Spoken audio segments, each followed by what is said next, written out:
Guru Vavishta Supurakam Guru Ganaera Shisha Sambhushitam Chintya Chintya Samasta Veda Nipunam Shvarupa Pantanugam Govinda Bidam Ujvalan Varatanum Bhaktyam Vitam Sundaram Vande Vishvaguruncha Divya Bhagavat Premnoi Bijapradam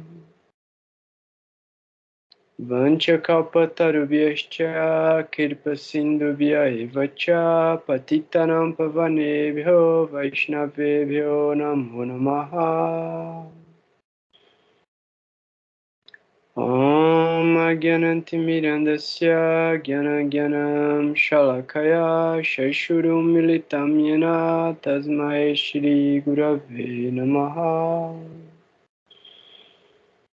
Jagurudev, Jagurudev, Jagurudev, Jagurudev, Jagurudev. Então, mais uma vez, boa noite para todo mundo.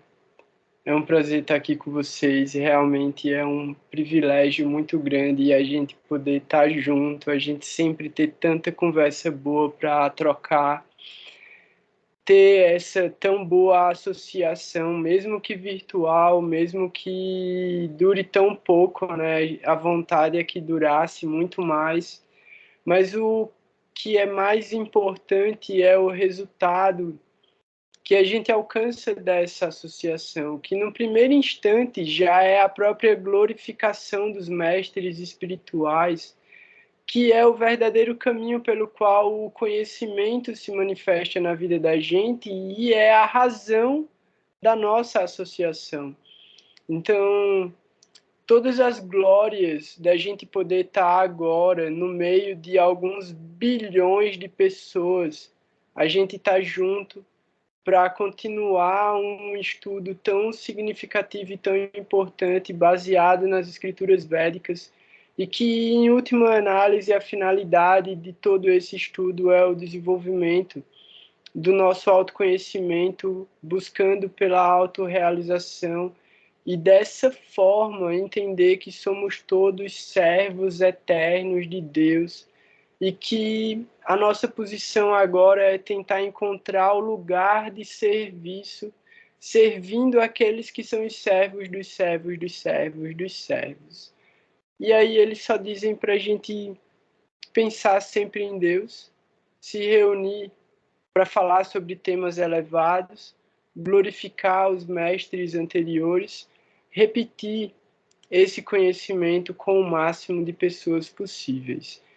Então, assim, a gente vem de uma sequência de dias em que a gente vem trazendo algum conteúdo técnico de interpretação, mas basicamente a gente está fazendo um estudo de uma escritura sagrada chamada Śrīmad Bhagavatam, que é o Bhagavata Purana, que faz parte da história do Mahabharata, então é uma continuidade dentro de uma linearidade que não existe diretamente, porque essa narrativa ela acontece dentro de espaços de tempo diferentes, mas ela tem um fio conectando vários eventos que começam com o Mahabharata e se encerram, não necessariamente se encerram, mas a história que está enlaçada se conclui no final do Śrīmad Bhagavatam, e a gente tem o próprio Bhagavad Gita como uma parte desse contexto todo. Então a gente está lendo o Śrīmad Bhagavatam, o terceiro canto, e a gente tinha parado no capítulo 7. Então a gente leu até o capítulo 6 do terceiro canto, e o capítulo 7 fala sobre as perguntas de Vidura a Maitreya. Então, a gente vai passar essa parte das perguntas e a gente já vai direto para as respostas. Eu aconselho que todo mundo, com o seu tempo livre, leia as perguntas e os comentários de Prabhupada, mas a gente vai dar um atalho para o capítulo 8 e já ir direto para as respostas, porque é um momento muito importante desse diálogo entre Vidura e Maitreya, que está sendo narrado por Shukadeva Goswami para o Maharaj Parikshit. Então, todo o Bhagavatam é a narrativa de Shukadeva Goswami para o Maharaj Parikshit a respeito das manifestações e dos passatempos da Suprema Personalidade de Deus. Então, a gente tem no primeiro canto uma parte introduzindo o que vai ser o Srimad Bhagavatam. Então, traz um pouco do contexto do Mahabharata e os personagens e a conclusão desses personagens, e já entra dentro de uma narrativa desse sábio Shukadeva Goswami para o Maharaj Parikshit, que é um dos descendentes dos Pandavas, que é uma das famílias que está relacionada dentro do Mahabharata. Então, a gente faz esse estudo dentro de Jyotish, dentro de astrologia, por quê? Porque o entendimento da nossa posição ontológica em relação à criação determina o entendimento que a gente tem sobre o nosso próprio karma e essa falsa identificação com a matéria. Então, o Bhagavatam é a narrativa da trajetória, das possibilidades de existência da alma dentro de infinitas criações. E todas as histórias que são narradas dentro do Bhagavatam estão diretamente conectadas a resultados kármicos. Então, o tempo todo a gente está vendo situações de escolha, de manifestação, de resultados das energias do modo da natureza se manifestando em diferentes níveis, desde níveis que podem ser entendidos como celestiais, porque estão além da natureza material concreta e tridimensional, dos planos intermediários, que são chamados de planos terrestres, e a gente ainda tem citações sobre os planos inferiores, que são planos ainda mais grosseiros do que os planos terrestres e intermediários, ao qual os seres humanos, dentro desses corpos biológicos, se manifestam. Então, a gente tem um entendimento profundo, através dessas escrituras, de que nós somos a consciência. Nós ocupamos corpos materiais, mas somos consciência. E é justamente a falsa identificação da consciência com a identidade material que causa o aprisionamento dentro do samsara, que é o ciclo de nascimentos e mortes. Então, a cada encarnação, essa consciência volta arrastando seu karma, arrastando sanskaras, arrastando condicionamentos, pelos quais ela vai vivenciar uma outra existência, dentro de um veículo, dentro de um corpo, completamente adaptado para o karma que ela carrega. E mesmo os fenômenos que vão acontecer no decorrer de toda a vida dessa pessoa vão estar relacionados com os karmas que ela já carrega, e enquanto ela não desenvolver consciência sobre si mesma, ela simplesmente vai reagir instintivamente a todos esses condicionamentos, sanskaras, karmas que ela já carrega. Então, o estudo, através das escrituras sagradas, de todas essas possibilidades e metas últimas de cada um dos tipos de ações, a gente adquire o conhecimento mais elevado sobre a forma mais correta de agir e qual a finalidade dessa forma de agir. Então, é realmente um prazer muito grande poder acessar o conhecimento do Srimad Bhagavatam, que foi trazido para o Ocidente através de Srila Prabhupada. Então, todas as glórias são para Srila Prabhupada também. E, como sempre, é importante também glorificar Srila Vyasadeva, que é quem deixou essa escritura, essa compilação no mundo material, da forma pela qual a gente tem acesso a ela. Vamos então só recitar o mantra para Shila Vyasadeva e a gente vai começar com a leitura do 8º capítulo do 3º canto. Om Namo Bhagavate Vasudevaya. Om Namo Bhagavate Vasudevaya. Om Namo Bhagavate Vasudevaya. Jai Vyasadeva Ki Jai. Capítulo 8. Brahma manifesta-se do Garbhodakashayi Vishnu. Brahma é o aspecto do modo da paixão que cria o universo. Então existem infinitos Brahmas que criam infinitos universos. Aqui a gente vai falar sobre o Brahma que criou esse universo que a gente está vivendo agora. Porque na sequência, Maitreya vai falar sobre um outro Brahma que comete um ato que é considerado um ato pecaminoso para a posição dele.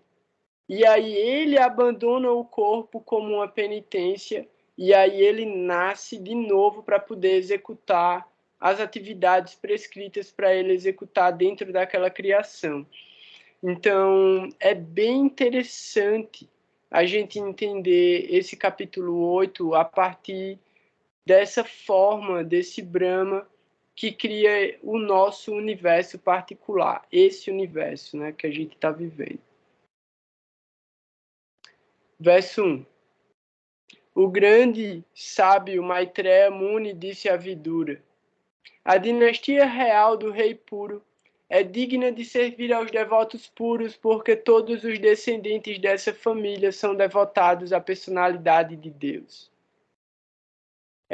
O nome da dinastia é puro. E aí depois ele fala dos devotos puros. Então, primeiro ele fala sobre o nome pessoal, um sobrenome, que são os puros, o puro. E aí ele está se referindo a Vidura. Tu também nasceste nesta família, e é maravilhoso que por causa de teu esforço, os passatempos transcendentais do Senhor estejam se renovando mais e mais a cada momento.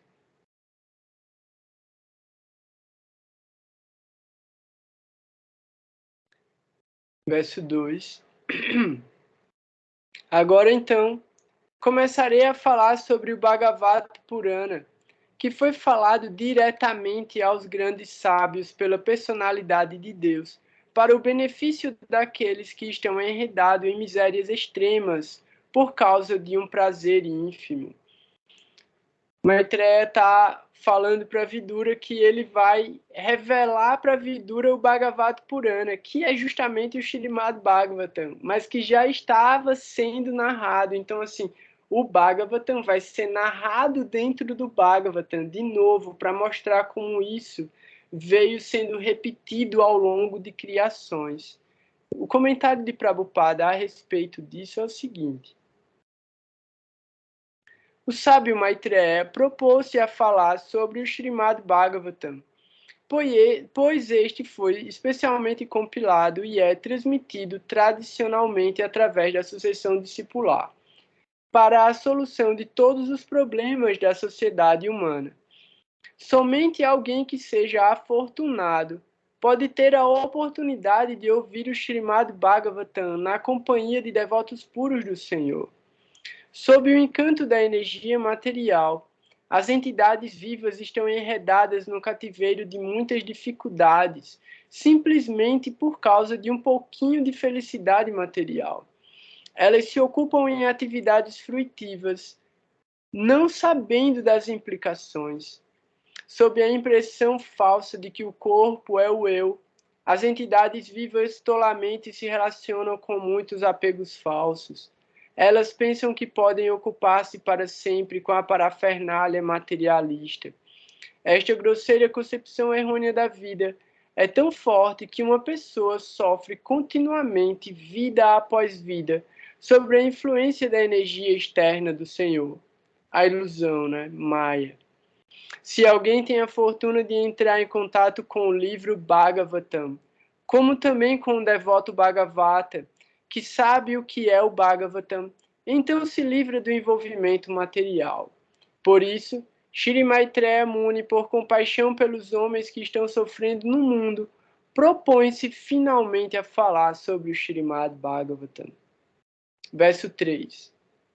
Há algum tempo atrás, tendo a curiosidade de saber, Sanat Kumara, o principal entre os meninos santos, acompanhado por outros grandes sábios, perguntou exatamente como tu sobre as verdades relativas a Vasudeva, o Supremo, ao Senhor Sankarsana, que está sentado no fundo do universo. Olha só, Sankarsana, que está sentado no fundo do universo, é a Hirbudiyam, a força, o Deus controlador de Uttara Bhadrapada, que é Balarama. Sankarsana é Balarama, essa serpente de várias cabeças. É essa potência Bala, né? A força de Deus. Balarama, a força de Deus. Rama no sentido de não Ramachandra, mas Rama significa o reservatório do prazer. Então, a potência, o poder do reservatório do prazer é Sankarsana, exatamente Ananta Shesha, Balarama. Então vai ter vários nomes, né? Mas essa expansão do poder do reservatório do prazer.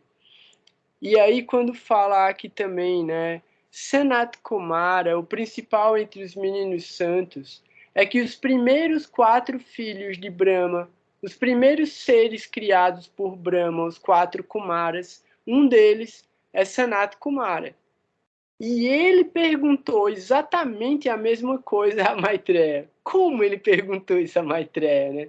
Se eles foram os 4 primeiros criados, como é que eles perguntaram isso a Maitreya? E assim, é muito massa isso. Prabhupada fala, né?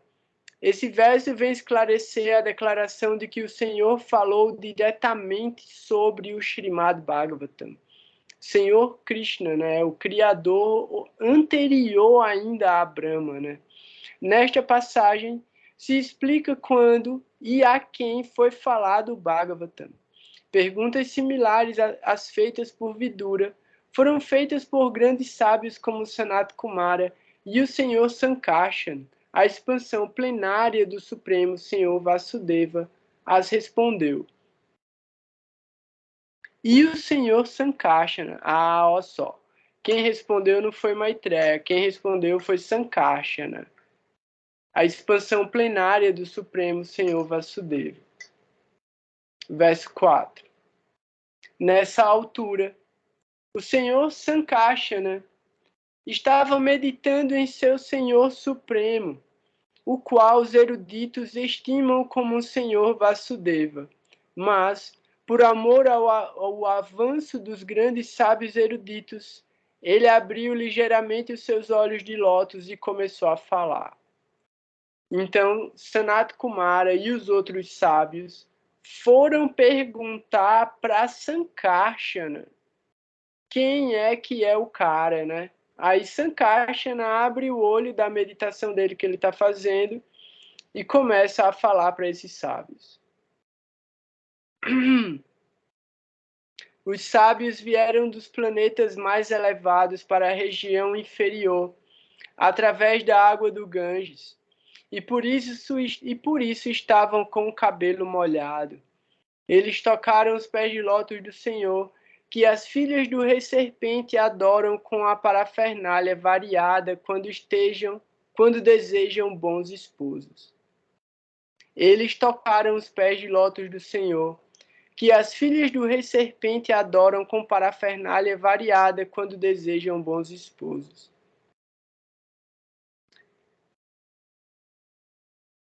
O comentário de Prabhupada aqui é explicando sobre o rio Ganges e por que eles vieram através do rio Ganges, né?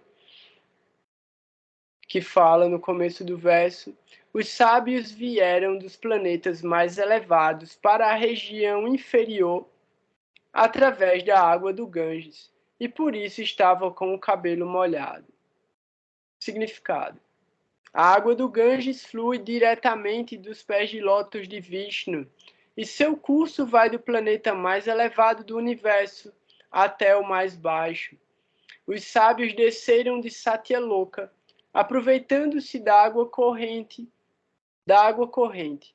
um processo de transportação que é possibilitado pelo poder da yoga mística. Se um rio flui por milhares e milhares de quilômetros, um yogi perfeito, simplesmente por mergulhar em sua água, pode se transportar de um lugar para o outro. Isso é entrelaçamento quântico e buracos de minhoca, hein?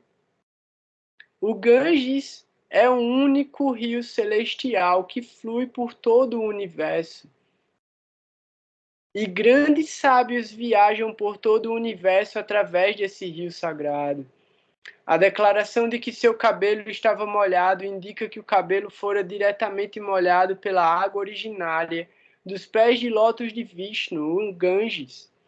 Quem quer que toque a água do Ganges com sua cabeça está certamente tocando os pés de lótus do Senhor diretamente e pode livrar-se de todos os efeitos de atos pecaminosos. Alguém compartilhou uma imagem aqui. Exatamente. Os mundos celestiais e o mundo intermediário e o mundo inferior. Então, vai vir um dos jogos védicos é exatamente a respeito da viagem sobre esses planos. Bur, Bhuva, Swar e Swaha, né? Os loucas.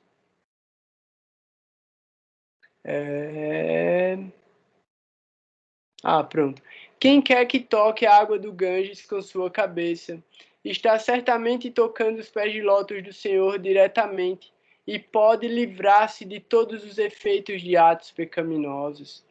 Se, após tomar banho no Ganges ou purificar-se de todos os pecados, um homem se precata, acho que tem algum erro de digitação aqui,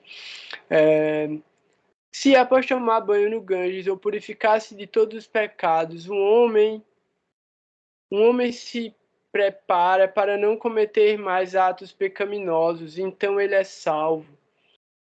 Mas se novamente se envolve com atividades pecaminosas, seu banho no Ganges é como o do elefante, que toma um bom banho de rio, mas depois estraga tudo, cobrindo-se de poeira em terra firme.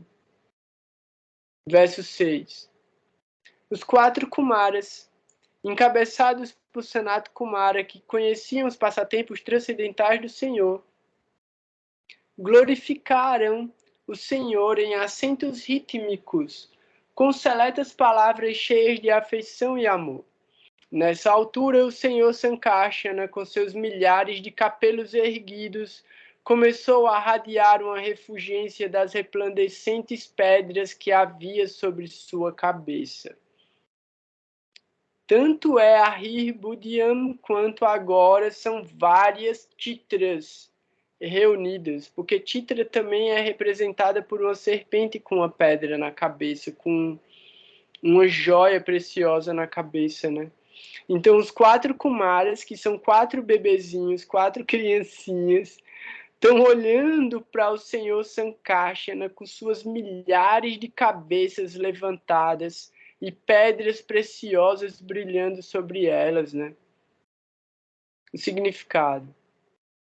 Às vezes, aqui ele vai explicar que os Kumaras estavam cantando mantras com palavras especiais para glorificar o Senhor Sankarsana. Às vezes o Senhor é chamado de Uttama Shloka, que significa aquele que é adorado com palavras seletas pelos devotos.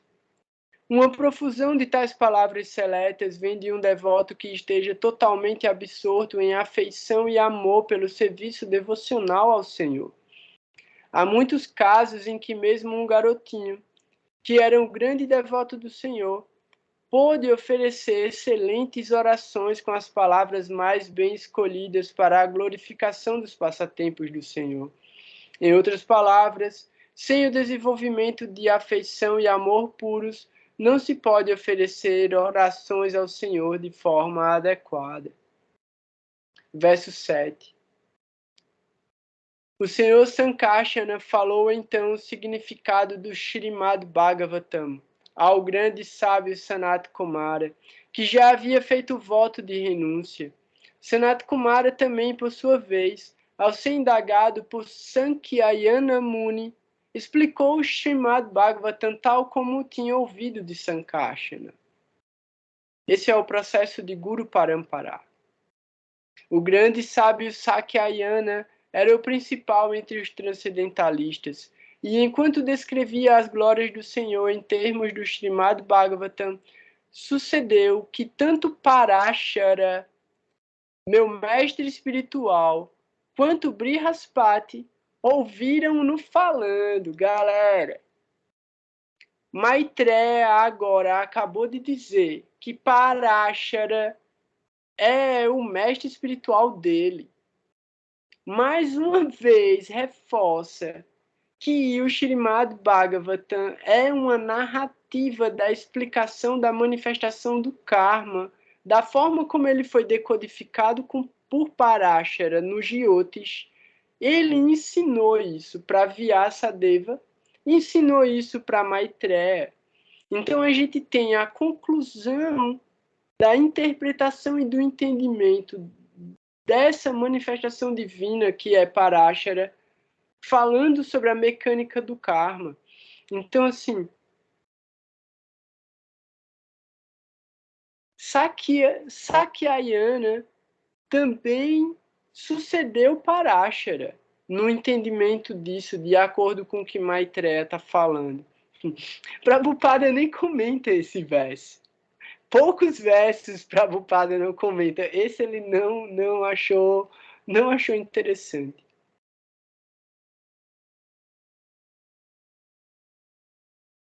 Olha só. O grande sábio Sakyayana era o principal entre os transcendentalistas. E enquanto descrevia as glórias do Senhor em termos do Śrīmad Bhagavatam, sucedeu que tanto Parashara, meu mestre espiritual, quanto Brihaspati ouviram-no falando. Brihaspati é Júpiter. Parashara ouviu. Sankyayana é anterior a Parashara. Essa é a ideia, então. Sanat Kumara transmitiu o conhecimento para Sankyayana. Sankyayana transferiu esse conhecimento para Parashara, que é o mestre espiritual de Maitreya. E Brihaspati também ouviu esse conhecimento de Sankyayana, que recebeu esse conhecimento de Sanat Kumara. Como se mencionou, isso é o verso 9.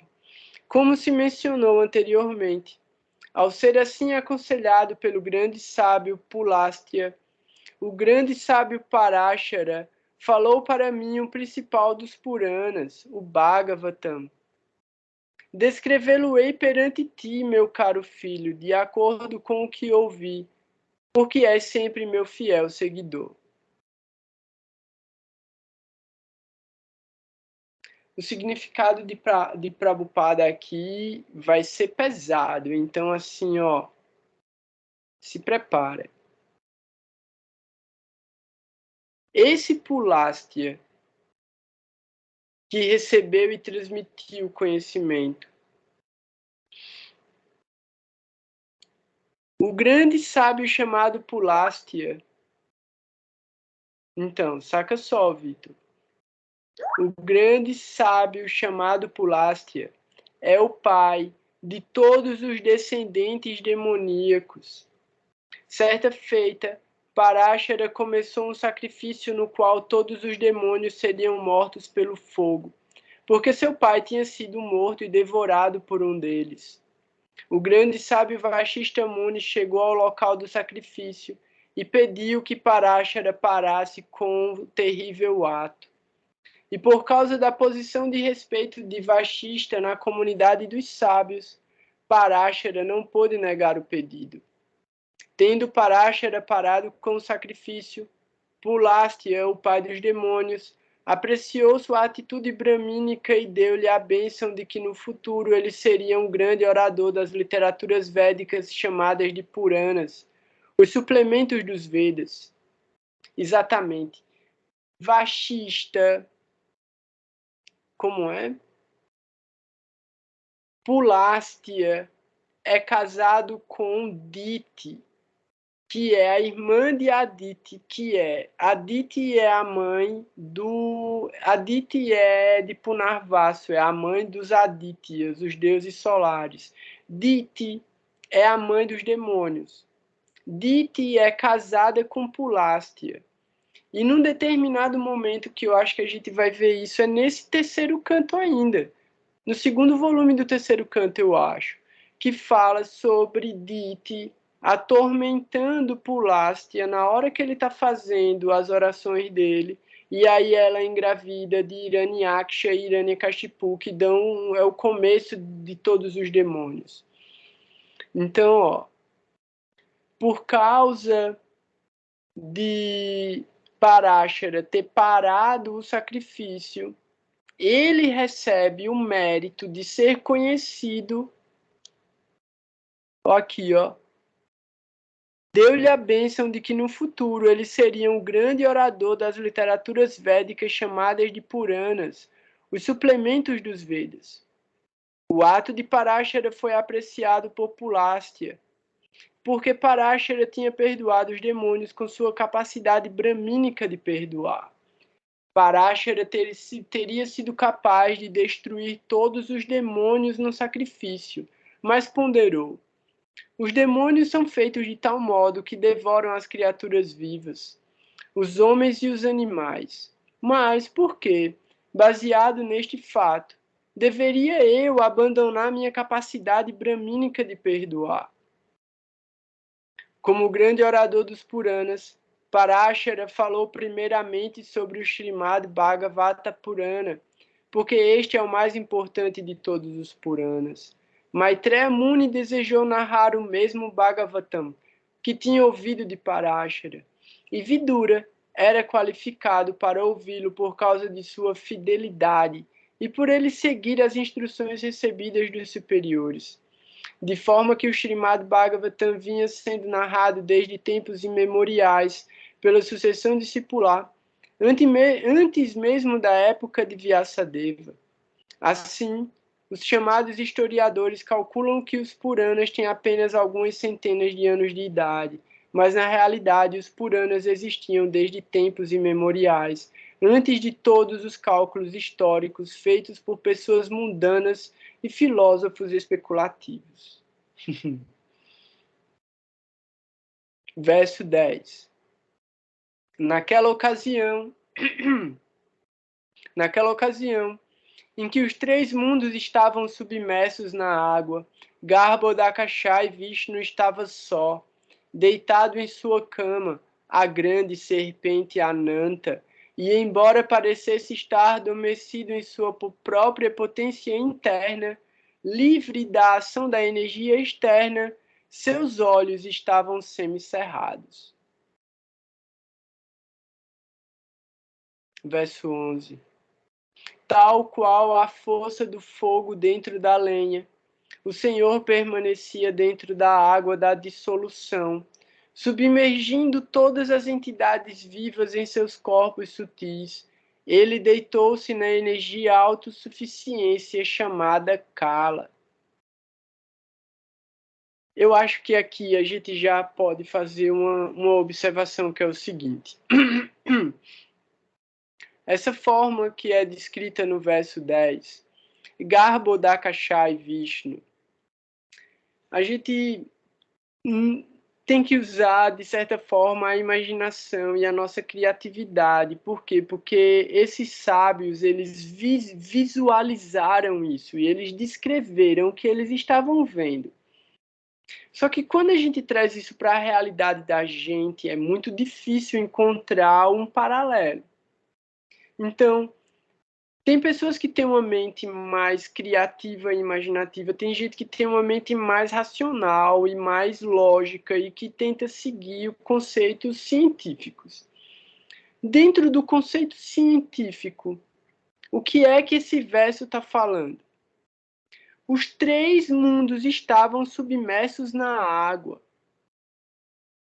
A ciência fala que a matéria escura e a energia escura têm propriedades líquidas e precedem a existência da matéria. Então, de certa forma, quando acontece a explosão do Big Bang, é possível que a gente entenda isso, como a gente leu anteriormente, quando o Purusha olha para a energia material, ela se manifesta. Ele fecunda a energia material com o seu olhar. Ele joga as consciências dentro dessa matéria inerte, que é esse oceano causal. Então, quando fala que os três mundos estavam submersos na água, quer dizer que os planos superiores, os planos inferiores e os planos intermediários, estava tudo embaixo d'água. Estava tudo dissolvido dentro desse oceano. Esse oceano é o oceano do sonho, do sono sem sonhos. É o lugar onde nada se manifesta individualmente, a consciência está adormecida. E é isso que fala no verso seguinte. Todos os corpos, o Senhor permanecia dentro da água da dissolução, submergindo todas as entidades vivas em seus corpos sutis, os corpos sutis de todas as entidades vivas. Então, a alma individual de todas as entidades vivas que existiam antes da dissolução, que se fundiram, se derreteram, adormeceram na dissolução cósmica. Elas estavam nessa energia autofortificante chamada Kala. Kala é tempo. O tempo estava adormecido no momento em que Garbhodakashai Vishnu estava meditando, porque é o que fala no verso anterior. Embora parecesse estar adormecido em sua própria potência interna, livre da ação da energia externa, então ele estava adormecido dentro da energia dele mesmo. Mas os seus olhos estavam semicerrados, ele não estava completamente adormecido. Ele estava lá. Então, ele estava num processo pronto. Essa imagem que a Ana colocou é bem isso, né? Quando toda a criação volta para dentro do corpo transcendental e fica durante um período, que é esse período que está sendo dito agora, livre da ação da energia externa. Então, a energia externa estava imanifesta. Nada além dessa forma, Garbhodakashai Vishnu e de Ananta Shesha, que é onde ele está deitado em cima, existe. Só tem a Ananta Shesha, que é Sankarsana, que é justamente para quem o Sanat Kumara e os sábios foram perguntar. Essa forma já existia. E Garbhodakashai Vishnu já estava lá. Beleza. Mas isso não é uma origem pontual. Por quê? Porque isso está se manifestando depois de uma aniquilação. E a partir desse momento, tudo vai se criar de novo. Vamos continuar.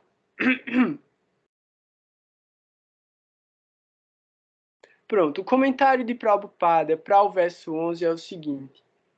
Depois que os três mundos, os sistemas planetários superior, inferior e intermediário, submergiram na água da dissolução, as entidades vivas de todos os três mundos permaneceram em seus corpos sutis por meio da energia chamada Kala.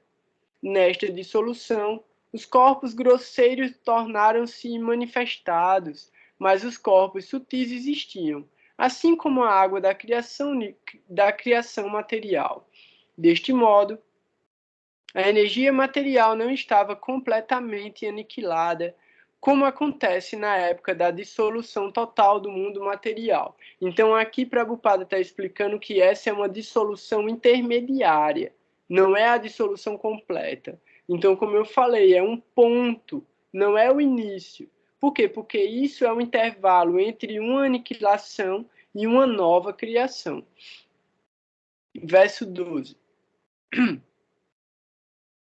O Senhor deitou-se durante 4.000 ciclos de yuga em sua potência interna, e por sua energia externa, ele parecia estar dormindo dentro da água. Quando as entidades vivas começaram a surgir para o desenvolvimento ulterior de suas atividades fruitivas, impulsionadas pela energia chamada Kala Shakti, ele viu seu corpo transcendental como sendo azulado.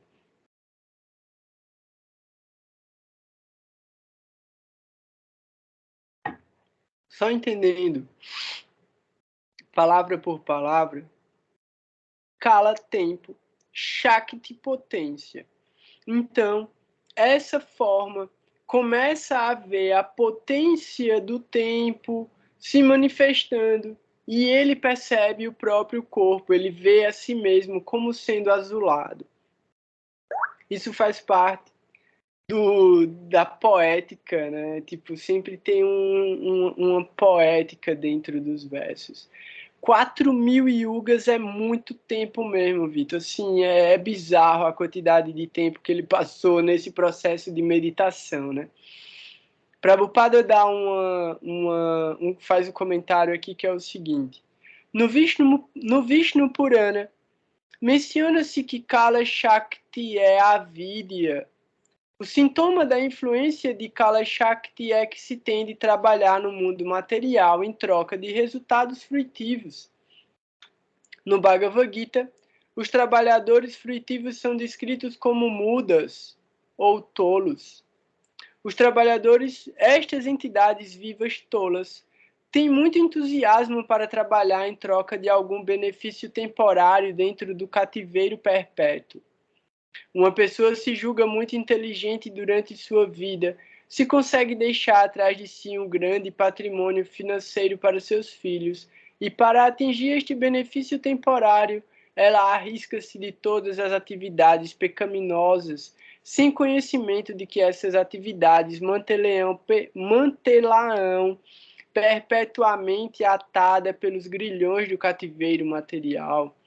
Devido a esta mentalidade poluída e devido a pecados materiais, a combinação global de entidades vivas parecia ser azulada. Tal impulso para a atividade em troca de resultados fruitivos é possibilitado pelo ditame de Kala, a energia externa do Senhor. Aqui Prabhupada está explicando que quando Garbhodakashai viu o corpo dele azul, ele já estava vendo esse Kala Shakti atuando sobre ele. Já era uma forma ilusória se manifestando na superfície do corpo de Deus. O assunto sutil da criação, no qual estava fixa a atenção do Senhor, foi agitado pelo modo material da paixão, e destarte a forma sutil da criação irrompeu de seu abdômen. Ao irromper, esta forma soma total da atividade fruitiva das entidades vivas tomou a configuração do botão de uma flor de lótus, gerada da personalidade de Vishnu, e por sua vontade suprema iluminou tudo, tal qual o sol, secando as vastas águas da devastação. É muito bonito, né, véio? Esta forma soma total da atividade fruitiva das entidades vivas tomou a configuração do botão de uma flor de lótus gerada da personalidade de Vishnu, e por sua vontade suprema iluminou tudo, tal qual o sol, secando as vastas águas da devastação. O que isso quer dizer, né, véi? Prabhupada não comenta esse verso, mas olha só. Forma soma total da atividade fruitiva das entidades vivas. Isso é o nascimento de Brahma, exatamente, Vitor. Só que o que isso quer dizer? A forma soma total do karma, que é a atividade fruitiva de todas as entidades vivas que foram absorvidas naquela aniquilação que rolou.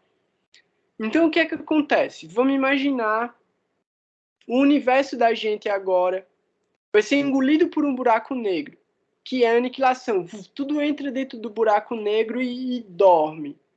O buraco negro é Garbhodakashai Vishnu, é esse lugar onde a força toda atrativa se manifesta. Só que ele está ali meditando. Então tudo está dormindo dentro dele. Mas essa energia começa a se agitar através da paixão. E ela forma uma soma total de todo esse karma que voltou para dentro dele.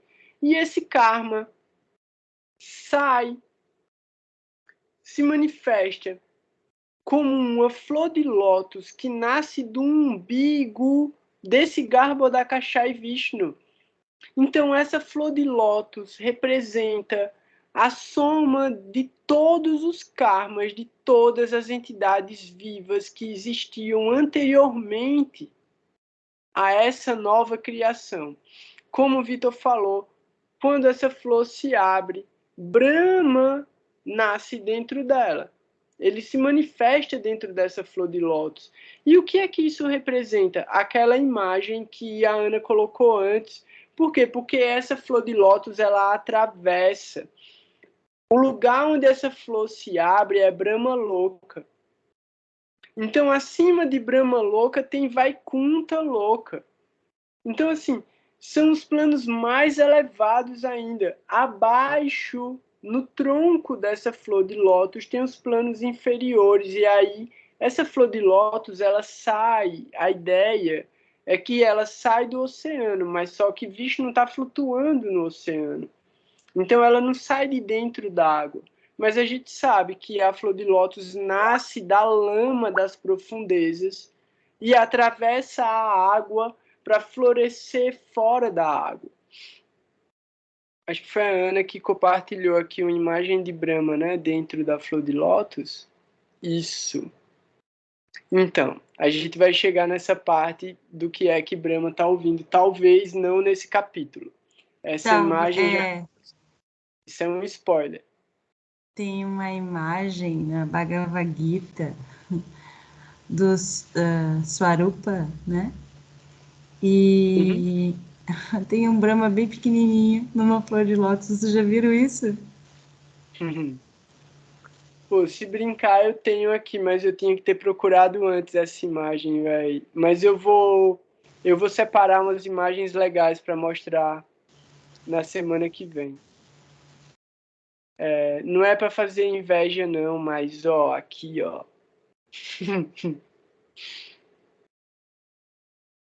É o Bhagavatam. Ó, verso 15. O Senhor Vishnu entrou pessoalmente como a super-alma naquela flor de lótus universal. E ao ser então impregnada com todos os modos da natureza material, a personalidade da sabedoria védica, a quem chamamos de auto-nascido, foi gerada. Esse comentário é importante. Ó. Esta flor de lótus é a forma Virat universal, ou a gigantesca forma do Senhor no mundo material. Ela se amalgama com Vishnu, a personalidade de Deus em seu abdômen, no momento da dissolução, e se manifesta no momento da criação. Isto é devido ao Garbhodakashai Vishnu, que entra em cada um dos universos. Nesta forma está a soma total de todas as atividades fruitivas das entidades vivas condicionadas pela natureza material. E a primeira delas, a saber, Brahma, ou o controlador do universo, é gerado desta flor de lótus. Este primeiro ser vivo nascido, diferentemente de todos os outros, não tem pai material, e por conseguinte é chamado de auto-nascido ou Swayambhu. Ele adormece com Narayana no momento da devastação, e quando há outra criação, ele nasce dessa maneira. Por esta descrição, temos a concepção da tríade, a forma Virata grosseira, o Hiranyagarbha sutil e Brahma, a força criadora material. Verso 18. Não, verso 16. Brahma, que nasceu da flor de lótus, não pôde ver o mundo, embora estivesse situado no verticilo. Então, ele circunambulou todo o espaço, e enquanto girava os olhos em todas as direções, obteve 4 cabeças em termos das 4 direções.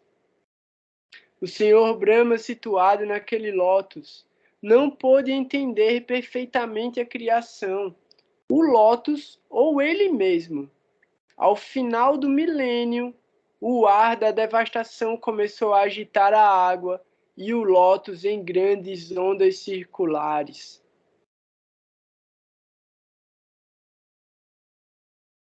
Em sua ignorância, o Senhor Brahma contemplou: quem sou eu que estou situado em cima deste lótus? De onde ele brotou? Deve haver algo embaixo, e aquilo de onde cresceu este lótus deve estar dentro d'água.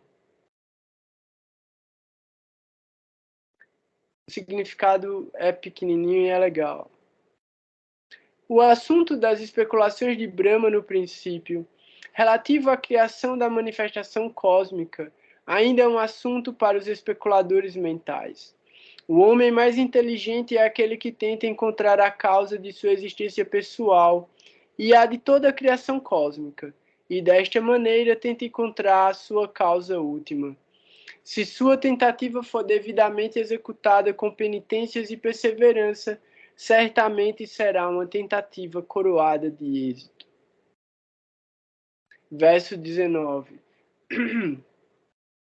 Contemplando desta forma, o Senhor Brahma entrou na água através do canal do caule de lótus, mas, apesar de ter entrado no caule e se aproximado do umbigo de Vishnu, ele não conseguiu descobrir a raiz.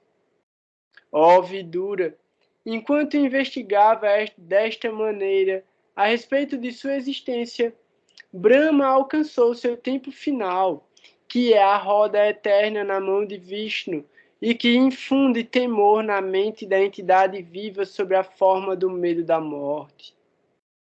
Depois disso, sendo incapaz de alcançar o destino desejado, ele desistiu dessa busca e voltou novamente para cima do lótus. Assim, controlando todos os objetivos, ele concentrou sua mente no Senhor Supremo.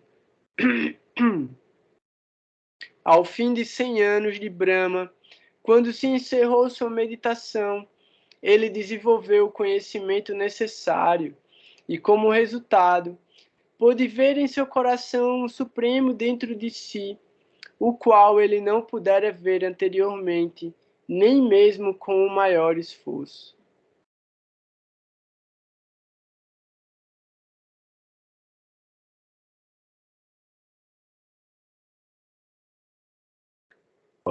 Esse comentário é interessante. O Senhor Supremo só pode ser experimentado através do processo de serviço devocional, e não pelo esforço pessoal de especulação mental. A idade de Brahma é calculada em termos de anos Divya, que são distintos dos anos solares dos seres humanos. Os anos Divya são calculados no Bhagavad Gita. Um dia de Brahma equivale a 1000 vezes o conjunto das 4 yugas, que se calcula que dure 4.300.000 anos.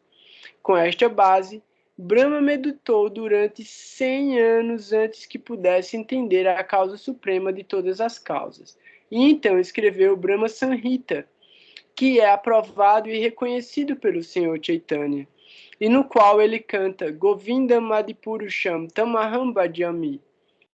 Tem-se que esperar pela misericórdia do Senhor antes que se possa ou prestar-lhe serviço ou conhecê-lo tal como ele é. Mas a tradução desse verso, Govinda Madipurusha Tamaham Bhajami, significa eu adoro Govinda, que é o Senhor primordial. Verso 23. Brahma pôde ver que na água havia uma gigantesca cama branca semelhante ao lótus. O corpo de Sheshanaga, na qual a personalidade de Deus estava deitado sozinho. Toda a atmosfera era iluminada pelos raios das joias que enfeitavam o capelo de Sheshanaga, e esta iluminação dissipava toda a escuridão daquelas regiões. O brilho do corpo transcendental do Senhor ridicularizava a beleza da montanha de coral. A montanha de coral é muito belamente vestida pelo céu vespertino, mas a roupa amarela do Senhor ridicularizava sua beleza. Há ouro no cume da montanha, mas o elmo do Senhor, ornado com joias, o ridicularizava. As cascatas, ervas da montanha, com um panorama de flores, pareciam guirlandas, mas o gigantesco corpo do Senhor e suas mãos e pernas decoradas com joias, ridicularizavam a cena da montanha. Seu corpo transcendental, ilimitado em comprimento e largura, ocupava os 3 sistemas planetários, o superior, o intermediário e o inferior. Seu corpo era autoluminoso devido ao vestuário e à variedade incomparáveis, e estava devidamente adornado. O Senhor mostrou seus pés de lótus, levantando-os. Seus pés de lótus são a fonte de todos os prêmios obtidos por intermédio do serviço devocional, isento de contaminação material. Estes prêmios são para aqueles que o adoram com devoção pura. O esplendor dos raios transcendentais das unhas semelhantes à lua de seus pés e mãos parecia as pétalas de uma flor. Ele também reconheceu o serviço dos devotos e mitigou-lhes a aflição com seu belo sorriso. O reflexo de seu rosto decorado com brincos era muito agradável porque ofuscava com os raios de seus lábios e a beleza de seu nariz e sobrancelhas.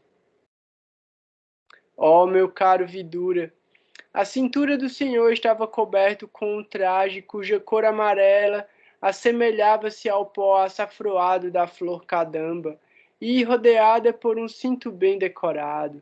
Seu peito estava decorado com a marca Shrivatsa e um colar de valor ilimitado.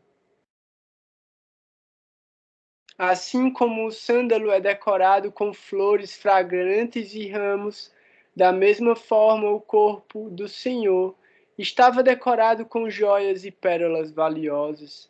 Ele era a árvore auto-situada, o Senhor de todas as outras no universo. E assim, como o sândalo é coberto por muitas cobras, da mesma forma o corpo do Senhor também estava coberto pelos cabelos de Ananta. Tal qual uma grande montanha, o Senhor mantém-se como a morada para todas as entidades vivas, móveis e imóveis. Ele é um amigo das cobras, porque o Senhor Ananta é seu amigo.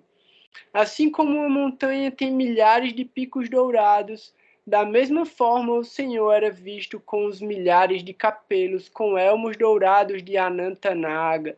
E assim, como a montanha às vezes está cheia de joias, da mesma forma seu corpo transcendental estava completamente decorado com joias preciosas.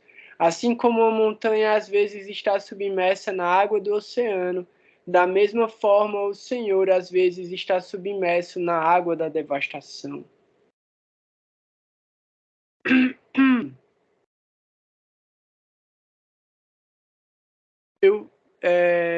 Tá tudo bem de horário para vocês?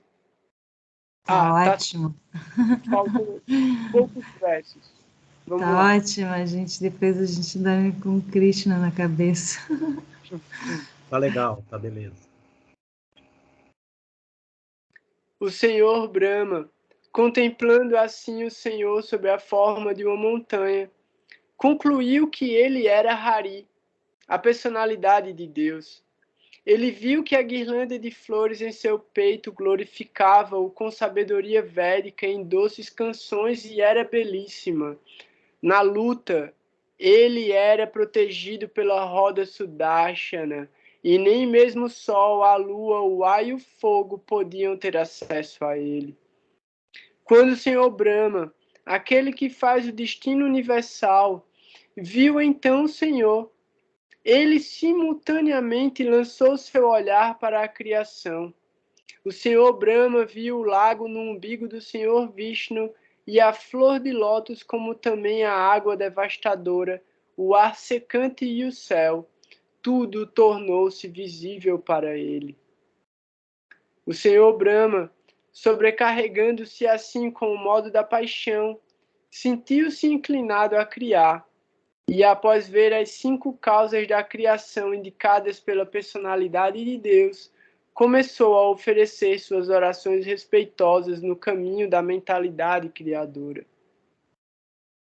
O significado desse verso é: mesmo que se esteja no modo material da paixão, para criar algo no mundo, é mister refugiar-se no Supremo para se obter a energia necessária. Este é o caminho do fim bem-sucedido de qualquer tentativa. Neste ponto, encerram-se os significados Bhaktivedanta do terceiro canto, 8º capítulo do Srimad Bhagavatam, intitulado Brahma manifesta-se do Garbhodakashai Vishnu. O capítulo 9 vão ser as orações de Brahma para obter a energia criadora. Então, Brahma, depois que vê a origem dele, que é Garbhodakashai Vishnu, e ele vê toda a opulência de Garbhodakashai Vishnu, que é a potência externa de Deus, Shakti Devi. Então, toda beleza e opulência que Brahma está enxergando é Shakti Devi. É o brilho do corpo de Deus, é a imagem que Brahma pôde perceber da fusão entre essa potência masculina e feminina, porque aqui não foi descrito separadamente Shakti Devi. Shakti Devi foi descrita como essas opulências e essa beleza do corpo de Deus. Então ele está olhando para Vishnu, mas ele está vendo Shakti, Lakshmi, toda essa potência de beleza, doçura, toda essa força que emerge e brilha de Deus, né? É muito, muito, muito interessante mesmo. Sendo que Brahma percebe o que ele tem que fazer, mas ele não tem força para fazer. Então ele vai rezar as orações de Brahma para obter a energia criadora. Para ele poder fazer o que ele precisa fazer, ele reza para receber a potência para poder criar. Esse vai ser o capítulo 9. Então a gente vai deixar isso para o nosso próximo encontro. Casa 9. A casa 9. Ô, Goura, Fala. e Então, nossa, isso é muito bonito, né? O que sai esse hálito de Mahavishnu é também Shakti Devi, Sim, tecido material. que vai se manifestar como Mahamaya e Yogamaya, que vão controlar tudo. Então, Para, tipo, dar oportunidade da experiência. isso, para que essas entidades vivas que estavam adormecidas dentro dele, mas que ainda continuam carregando o karma, que é aquela forma que está no primeiro verso, né? A forma total, a soma forma total, a soma forma total de todo o karma, de toda a ação, de todo tipo, toda essa é o karma da criação anterior vai junto com essas almas, com esses átimas, para dentro de novo do Garbhodakashayi Vishnu, mas como eles não se liberaram, como eles não foram para um plano completamente transcendental e eterno, eles vão ter que se manifestar de novo quando ele expirar. Mas tudo isso vai vir a partir da criação de Brahma.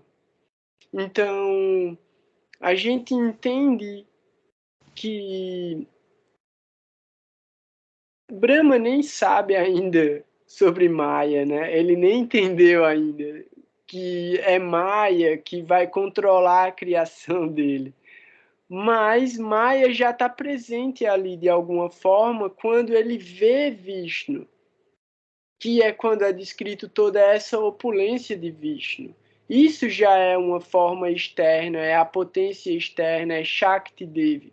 Porque Shakti Devi e Maya é a mesma coisa, só que em aspectos diferentes. Irada. É a mesma coisa. Então, É tipo uma expansão dela.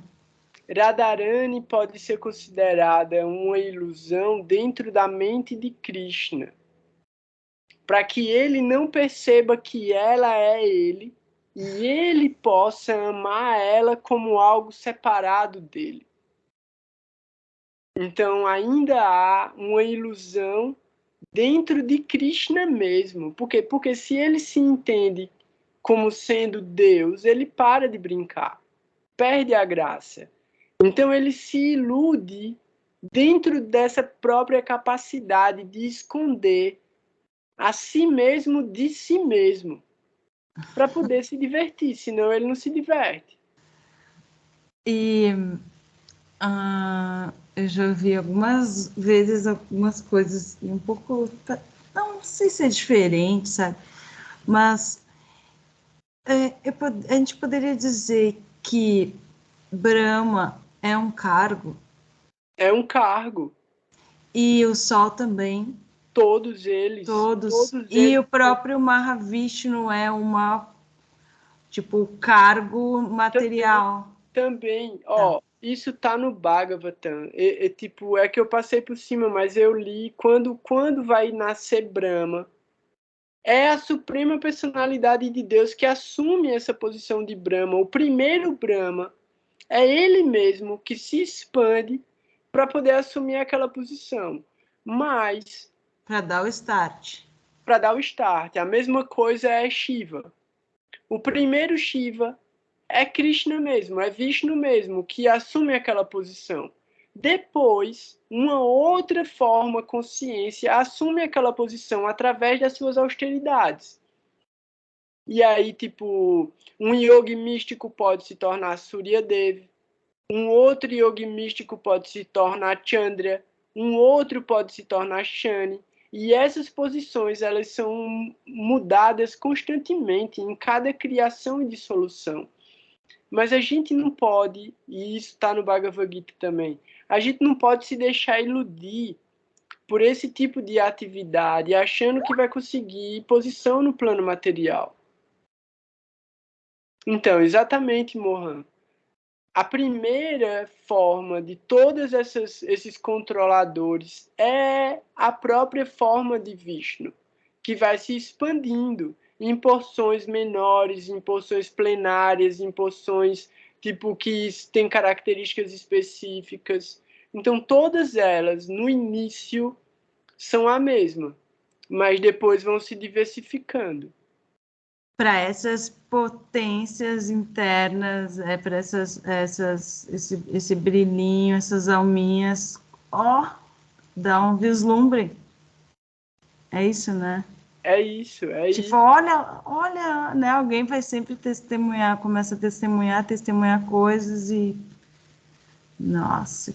Então, e é interessante pensar também, por quê? Porque Krishna mesmo fala que ele é o Acharya. Então, Acharya é aquele que ensina pelo exemplo. Então, quando a gente vê o primeiro Brahma, é um Acharya, é Krishna mesmo. O primeiro Shiva é o Acharya, é Krishna mesmo. Vishnu, Garbhodakashai Vishnu, é Krishna mesmo. Hiranyagarbha é Vishnu mesmo. Então, até mesmo Ananta Shesha é Vishnu mesmo. Só que vai se manifestando e se diferenciando e se diversificando. A gente, nessa parte, não sei se só eu tenho essa impressão, mas nessa hora, embora eu entenda tudo isso, quer dizer, entenda, olha eu, né? Mas penso que entendo. Não, começa a dar né? Também dá para entender como é que as pessoas se confundem, né? Tipo, porque é fácil, facinho se confundir aí, né? Porque tu começa assim, ó, tudo é Krishna, tudo é Krishna, tudo é Krishna, tudo é Krishna, né? E aí dá confunde. Então, mas aí a gente tem que lembrar, né? A parte de Krishna que é a gente é a que tá do lado, tá ligado? Ela tá do lado, tipo, tá lá a Krishna na forma de Paramatma e tá a gente na forma de Atma. A gente não é o Paramatma. É tipo, é como pelo parâmetro Sim, cristão. mas olha que grandioso que é, né? Você é Sim, amigo, é incrível. amigão. Pô. Mas é aquilo, dentro dos parâmetros cristãos, é a gente, tipo, entender que o Espírito Santo está dentro de tudo, mas o nosso espírito é diferente do Espírito Santo. São coisas separadas, tá ligado? Elas estão juntas, mas são duas coisas. Então a gente não pode se confundir com o Espírito Santo, é a mesma coisa. A gente não Mas pode... sabe que tem uma impressão dentro da psicologia, assim, né? Tem muitos estudos a respeito de que em determinado momento a criança não pensa que ela está separada da mãe, ela pensa que ela é a própria mãe, a mãe é ela. E é todo um processo até que ela consegue começar a olhar os próprios dedinhos, mãozinhas e opa, acho que eu estou separado, sabe? E aliás, isso funciona de uma forma, né? Mas de forma sutil, a gente é adulto e ainda não cortou esse vínculo, né? Tipo, em alguns termos, claro, a gente continua, a gente entende, se entende individual, mas em termos psicológicos sutis, esse corte acontece bem depois de ser bebê, né? Sim, mas eu vejo isso de uma outra maneira, por uma outra perspectiva, que é a de que mesmo sabendo que a gente é uma alma, a gente não consegue se desvincular do condicionamento material.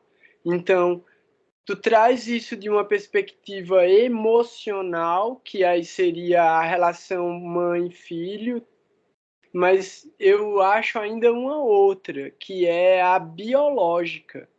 A gente sabe que a gente é uma consciência, mas a gente está identificado com o corpo material. Então, querendo ou não, talvez a mesma resposta condicionada à afetiva da relação familiar, a gente atua dentro da relação material. Olha só o gatinho. O meu sumiu. Ah, não, tá os dois dormindo aqui atrás. Então, é isso. A gente tá procurando pela transcendência, mas completamente condicionado e preso à matéria e ao estado biológico, que acaba perturbando mesmo todo o processo. Então são muitas camadas, né, que a gente tem que ir removendo, tipo Feito falou no começo, né, o avesso do avesso do avesso, e é infinito. Que toda vez que você vira do avesso, tá do lado direito de novo. E aí você vira de novo, tá do lado direito de novo, porque o avesso, na realidade, é a mesma coisa. Não tem tanta diferença, né? Tipo, quando... Eu coloquei esse ponto assim só como um ponto de compreensão sobre a ignorância, sabe? Tipo, é difícil mesmo. E a outra coisa que eu queria repartir, né?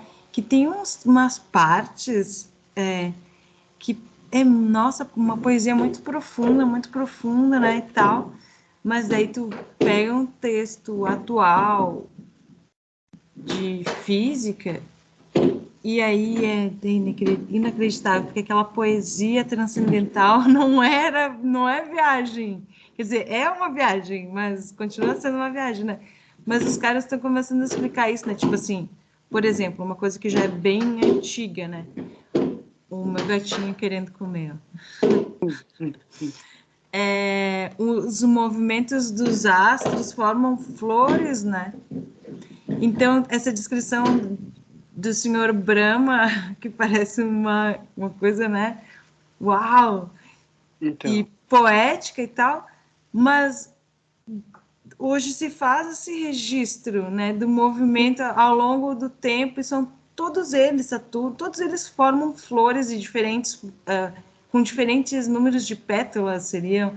Essa parte aqui forma o que a gente chama de movimento retrógrado, é ele fazendo essas curvas, se aproximando e se afastando, ele está fazendo um desenho, eles estão dentro de uma flor de lótus, de fato.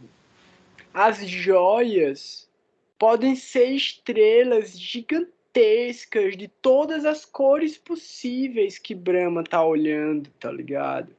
Tipo, é isso. Quando fala o oceano de leite, é a Via Láctea, tá ligado? Os caras estão batendo a Via Láctea e tirando planetas de lá de dentro. Tipo, é muito maluco, mas é exatamente isso. Só que os sábios do passado viam tudo como pessoal. Então eles traziam a personalidade daquilo que eles não concebiam que estavam vendo, né? Então tem isso também, né? O Virat Purusha. O Virat Purusha que eles estão descrevendo como Garbhodakasha e Vishnu é o universo inteiro concebível, que está dentro de uma bolha. Que é realmente o universo está dentro de uma bolha, que está pela metade de água. E tudo isso é física, tá ligado? Tá tudo lá. Só que é os sábios falando, é Brahma, ele tem 4 cabeças, ele tá em cima de uma flor de lótus, e tem uma cobra gigante com milhares de cabeças e com joias na cabeça. O café, velho, os caras estão muito malucos. Mas ele estava vendo aquilo. Como era que ele ia descrever? E a questão do tempo, né, que o Victor falou, né, que estava no Bhagavata também. Aí também lembrando aquela questão da física, né? O tempo é relativo ao espaço, então não necessariamente é esse tempo psicológico que a gente vive e essa dimensão. Às vezes é um piscar de olhos, assim, ou quer dizer, né? É muito. E tudo isso ainda é só dentro da matéria, né?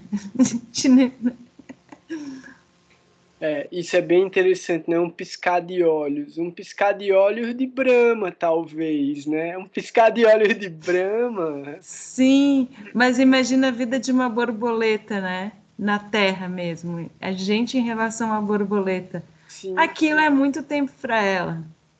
Para nós é ínfimo o tempo, né? Tipo, pô, ela vive tudo isso para viver 2, 3 dias, né? De repente, mas aquele é o 100% do tempo dela. Então, o tempo desenrola para ela de forma completamente diferente. Mesmo aqui na Terra, né? sim, sim, total. É isso, a gente sempre tem visões relativas para tentar alcançar um conceito absoluto, né? Então, tá sempre preso dentro do que é relativo, tentando entender o que é absoluto. É inconcebível, mas a gente se diverte. Então, É o famoso eu só sei que nada sei, né? é isso, é isso. Eu vou colocar o mantra para a gente encerrar hoje. Vou colocar Gurudeva Kripa Bindu Dia de novo, que é para glorificar muito mesmo os mestres espirituais que facilitam a vida da gente, né? Dão sentido e conhecimento e felicidade para a vida da gente através do exemplo deles, através das escrituras, através de tudo, né?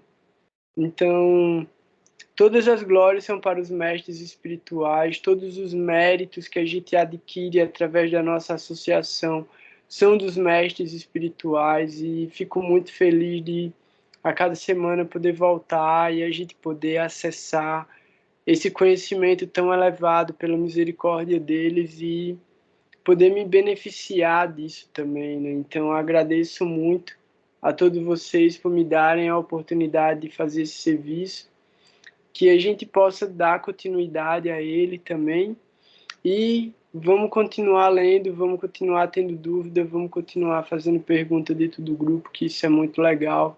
O estudo está no começo, a gente só começou a brincar. Então vamos tentar fazer isso cada vez mais vezes. Um grande abraço para todo mundo e eu vou colocar um mantra para a gente lembrar de Gurudeva.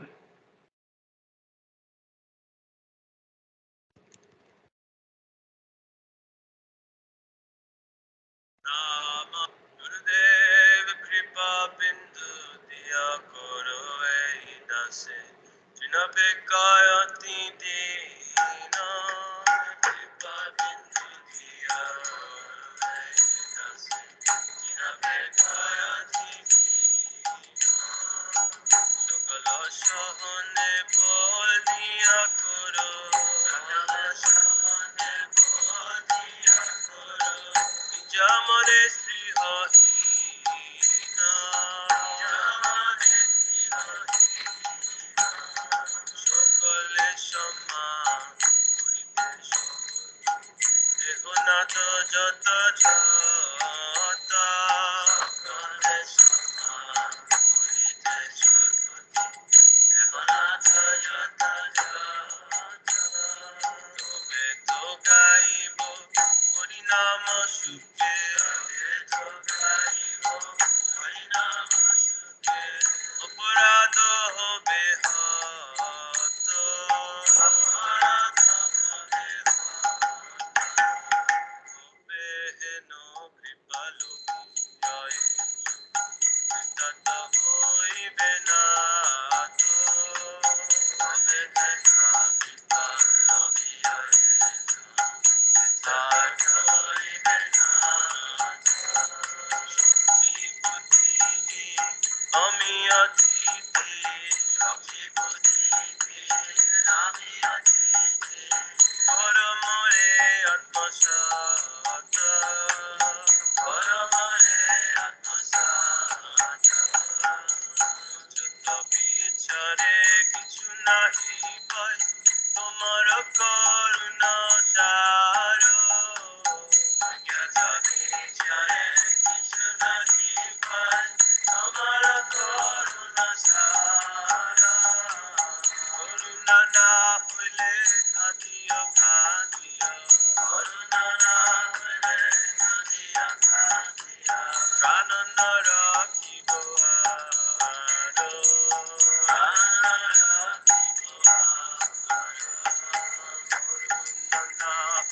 Khadiya khadiya khadiya khadiya Ananda rakhi boaro Ananda rakhi boaro Gurudev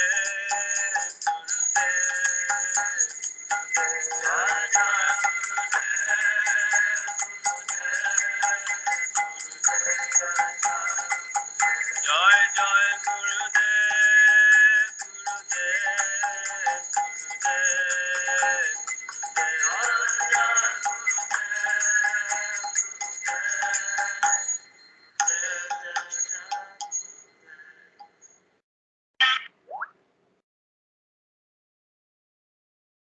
Jai Gurudev. Boa noite, galera.